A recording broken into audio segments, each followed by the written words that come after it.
Sa Majesté est inflexible. Élisabeth II est bien décidée à sauver la monarchie britannique, fragilisée par plusieurs scandales ces derniers mois,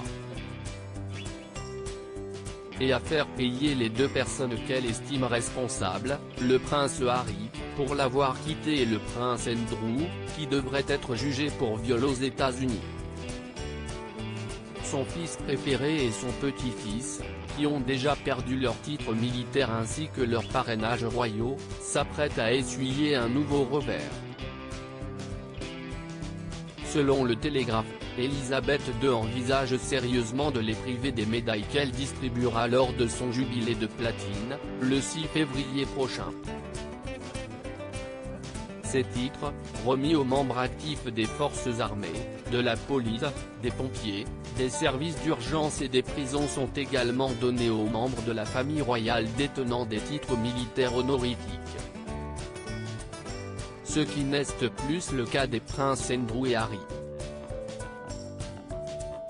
Environ 400 000 médailles devraient être décernées aux membres de première ligne des services d'urgence et pénitentiaires, ainsi qu'aux forces armées qui ont accompli 5 ans de travail, a ajouté le Mirror.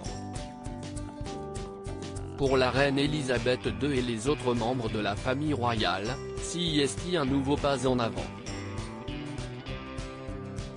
Le 13 janvier dernier, le prince Andrew a été déchu de ses titres militaires et parrainage d'association, au lendemain du refus de la justice américaine de classer la plainte au civil pour agression sexuelle sur une mineure dont il est accusé aux États-Unis. Avec l'accord et l'approbation de la reine, les affiliations militaires et parrainages royaux du duc d'York ont été rendus à la reine. Le duc d'York continuera à ne pas assumer de fonctions publiques et se défend dans cette affaire comme citoyen privé, a indiqué le palais de Buckingham dans un communiqué.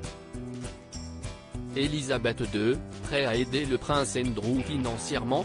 Selon des sources proches de la couronne britannique, la décision impitoyable et rapide a été largement discutée au sein de la famille royale.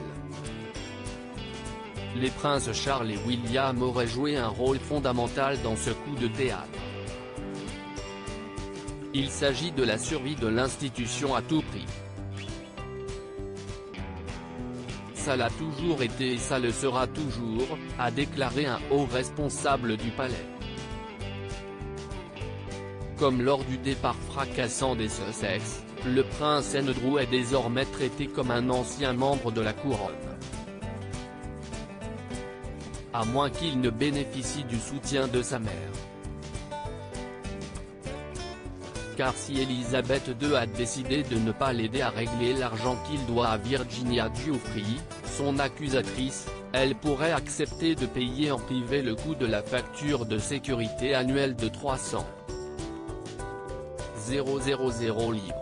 Une dépense qu'elle n'avait pas accordée à Meghan Markle et le prince Harry. Loading Widget.